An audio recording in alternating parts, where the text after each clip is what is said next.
पंज प्यारे साहबान जिहड़े हाज़र होए हिंदुस्तान की धरती के वख-वख हिस्सों के नाल संबंधित सन। कोई लाहौर, कोई दिल्ली, कोई बिदर कर्नाटका तो। पर अज की दिहाड़ी दे विच कुछ सोशल वैबसाइटां के उपर ये भी विचार प्रगट किए जा रहे हैं कि पंज प्यारे साजन वास्ते गुरु गोबिंद सिंह महाराज ने सचखंड तो भगतां नूं मंगवाया। ये अज की दिहाड़ी का इतिहास पेश किया जा रहा है। साडी वो सच्ची सुच्ची हिस्टरी, साडा वो सच्चा सुच्चा इतिहास is completely being destroyed and intentionally क्योंकि साडे कोले दो चीज़ां ने, एक बाणी का जीवन, एक और उस बाणी के नाल बनया हुआ गुरमुखी जीवन जिहदे उपर असीं माण कर सकते हैं, जिसनूं सन्मुख रख के असीं जिउंदे हाँ, जिस इतिहास के सिर ते असीं सरदारी मान रहे हाँ। साडा इतिहास गुमराहकुन किया जा रहा है। और ये कोई साधारण बंदे दे बोल नहीं हैं, बड़ा उन्होंने कौम दे विच नाम है। बहुत लोग माया भेटा अर्पण करते हैं, बहुत घरे ले जाके भोजन प्रशादे भी छकाउंदे ने, बड़ियां असीसां लैंदे ने। ये वो कह रहे हैं कि पंज प्यारे साजन वास्ते गुरु गोबिंद सिंह महाराज ने सचखंड तो भगतां नूं मंगवाया। हिस्टरी का पक्ष करता चेंज असीं अवेसले, क्योंकि सानू की फर्क पैंदा है। असीं तो यही आखांगे ना, सानू की फर्क पैंदा है, करी जाण दिओ जी, जो हुंदा है वापरी जाण दिओ।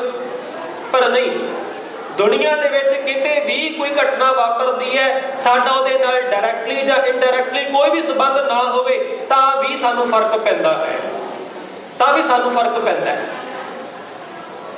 पर यह तो साडी कौम दे नाल वापरियां घटनावां ने, ये तो साडे इतिहास दे नाल वापर रहीआं घटनावां ने, ये तो साडी बाणी के उपर किया जा रहा किंतु परंतु है। असीं क्यों इन्नियां अखां बंद करके बैठे हुए हैं? महाराज ने साडियां अखां खोलियां ने, असीं फिर उन्हां जोगियां दे वांग कंदरां दे विच घरां दे विच वड़ के बैठे अखां मीट के कोई गल नहीं जी, मैनूं किहड़ा कुछ नज़र आउंदा है। नहीं, ये कहण दे नाल नहीं सरना। We have to do something in the right direction, in the right guidelines. सानूं कुछ करने की जरूरत है। और असीं की करना है? सतगुरु महाराज ने सब कुछ सानू सौंप दिता है, बस उसे प्रवान करना है। झोली फैला के अपनी झोली दे विच ओह दातां पवाउणियां ने जिहड़ियां महाराज ने सानू बख्श दित्तियां ने। कुछ नवा नहीं असीं करना, नवी कोई इन्वेंशन जां नवी डिस्कवरी नहीं करनी। मैं तो कई बार ये भी कहना होना, ठीक है जुबान तो बोलते हैं, साडे तो भी कई दफा शब्द बोले जाते हैं कि गुरबाणी नूं खोजना है। खिमा करना, गुरबाणी नूं नहीं असीं खोजना, गुरबाणी की रोशनी दे विच बंदे खोज दिल हर रोज, अपने जीवन नूं खोजना। मैं कित्थे खड़ा हाँ, वेयर डू वी स्टैंड, ये खोजना है। बंदे खोज दिल हर रोज, अपने जीवन नूं हर रोज खोजिया कर। असीं जदों गुरबाणी की खोज वाले पासे निकले ना, खिमा करना, जिथे इहदा एक चंगा पक्ष ये आया कि गुरबाणी के अर्थ समझने सौखे हो गए, उत्थे गुरबाणी की खोज के विषय के विच जांदियां जांदियां साडे कई नास्तिक मत विद्वानां ने गुरबाणी ते किंतु परंतु करना शुरू कर दिता। सियाणे की कहते हुंदे सन पंजाब के अखाड़ ने, भट्ठ पवे सोना जिहड़ा कंनां नूं खावे। की लेना इहो जी खोज तो जिहड़ी खोज ही गुरु ग्रंथ साहिब जी की पवित्र बाणी के उपर, साडी रूहानियत के उपर किंतु परंतु, साडे सिद्धांतां के उपर किंतु परंतु कर रही होवे, असीं की लेना उस खोज तो। इस करके बार बार हाथ जोड़ के बेनती है, देशों विदेशों के विच असीं गुरुद्वारे बनाए ने, मुबारक है। पर हर गुरुद्वारा बनाने के पिछे एको मकसद है कि गुरु नानक पातशाह का मत, गुरु नानक पातशाह जी की मानवतावादी विचारधारा दुनिया के घर घर कोने कोने तक पहुँचनी चाहिए है। कि असीं उहनूं प्रवान किया? कि साडे दिल दे विच कदे आया कि दिल साफ हो गया, अज मैं जाके कलगीधर पातशाह के चरणों के पास गुरु ग्रंथ साहिब के हजूर खड़े होकर कहना, सच्चे पातशाह मैनूं भी अमृत की दात बख्शो। प्यारिਆਂ ਦੇ नाल विचार हो रही सी और उन्होंने अपनी उस चिंता को जाहिर किया। कहते लोड़ इस गल की सी कि साडा प्रचार, साडी प्रीचिंग ते प्रोपेगेटिंग साडे सिख धर्म तो बाहर होकर बाकी धर्मां दे लोकां तक पहुँचदी। गुरबाणी का असीं प्रचार प्रसार उन्हां धर्मां दे विच लोकां च जाके करदे जिन्हां नूं गुरबाणी का नाम भी नहीं पता, उन्होंने जाके दसदे गुरबाणी की है। पर खिमा करना, साडे अपने भाईचारे नूं अजे तक बाणी के बारे नहीं पता। किन्ने भरम भुलेखे साडे अंदर पैदा हो रहे हैं। इन्हां चों बाहर निकलण की जरूरत है।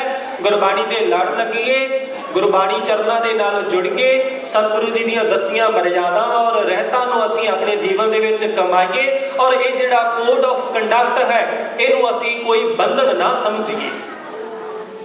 ये डिसिपलिन है और डिसिपलिन के उपर दो विचार आप जी के नाल साझियां करके मैं खिमा दा जाचक हो जाना। ये साडी वर्दी है। एक अदालत का एक डिसिपलिन हुंदा है कि उत्थे जिस एडवोकेट ने अपने क्लाइंट का केस झगड़ना है उहदे वास्ते एक वर्दी का पाबंद होना बहुत लाजमी है। जो एडवोकेट आखे कि मैनूं वकालत करनी आउंदी, एडवोकेसी करनी आउंदी है, सच नूं झूठ ते झूठ नूं सच बनाउणा आउंदा है, मैनूं काले कोट पहनण दी की लोड़ है, पर नहीं, उहनूं उन्हां चिर प्रोसीडिंग करन दा अधिकार नहीं है। एक पायलट ने जहाज ही उड़ाउणा है, उन्होंने पता है कितनी कंपास से, कितने एल्टीट्यूड से, कितनी धरती के तल तो उपर कितनी स्पीड के जहाज उड़ाना पता हो, पर वर्दी तो बिना नहीं जहाज उड़ा सकता। वो तो रौला पा के बह जाए, मैनू तो जहाज उड़ाना आता है, मैनू वर्दी की की लोड़ है। एक डॉक्टर ने ऑपरेशन करना है, ट्रीटमेंट करना है, ये वो भी अड़ जाए स्टैथोस्कोप तो बिना, अपनी वर्दी चिट्टा कोट पाए तो बिना ही मैं हॉस्पिटल के ऑपरेट करांगा, नहीं, उत्थे भी एक कायदा कानून है। एक फौजी ने फ्रंट के उपर जाके, बॉर्डर के उपर जाके दुश्मनों तो अपने देश की रक्षा करनी है, पर जो आखे मैनू बंदूक तो चलानी आउंदी है, वर्दी की मैनू की लोड़ है, वर्दी की मैनू की जरूरत है। एक स्टूडेंट है, स्कूल में जाता है, जिथे वर्दी लागू होंगी है, उन्होंने स्कूलों में बच्चे पढ़ते हैं, जो बच्चा आखे मैं तो मैरिट में आउंदा, मेरा तो फादर है, मेरी मदर स्कूल की प्रिंसीपल है, डायरैक्टर है, चेयरमैन है, ट्रस्टी ने, मैंबर ने, मैनू वर्दी की की लोड़ है। Is never allowed to sit in the class, never allowed. वर्दी और सिद्धांतां के मामले दे विच कदे कॉम्प्रोमाइज नहीं होता, कदे कॉम्प्रोमाइज नहीं होता।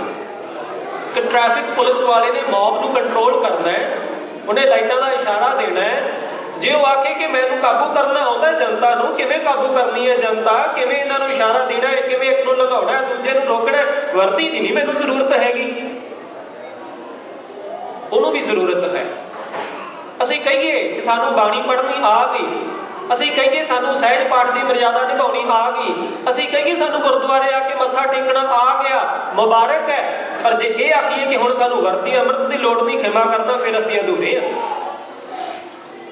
जीवन पूरा बनाइए, गुरु पूरा है, गुरु की दसी रहत पूरी है, गुरु ने सानू पूरा जीवन बख्शिश किया है, असीं लंगड़ा जीवन लैके तुरे फिरते हैं ते माण करते हैं, साडा दिल साफ है। एक बाणी का बचन कह के खिमा दा जाचक हो जाना।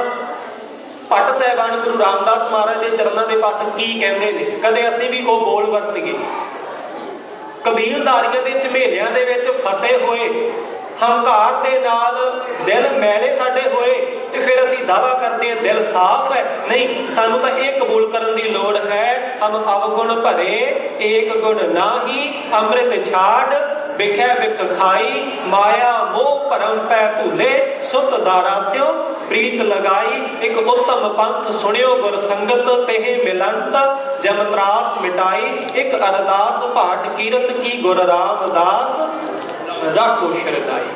और असीं भी इसे प्यार दे विच गुरु के अगे ये बेनती करके सतगुरु कृपा करन, सानू अमृत बाणी की प्राप्ति होवे, सानू खंडे की पहल की प्राप्ति होवे, असीं जगियासू बन के अमृत छकीए और सानू कृपाण धारी दे नाल नाल अमृत धारी जीवन नसीब हो जाए, ताकि साडे लोक सुखीए प्रलोक सुहेले, नानक हर प्रभ आपे मेले। इतनियां बेनतियां प्रवान भुला चुका दी खिमा। वाहिगुरू जी का खालसा, वाहिगुरू जी की फतेह।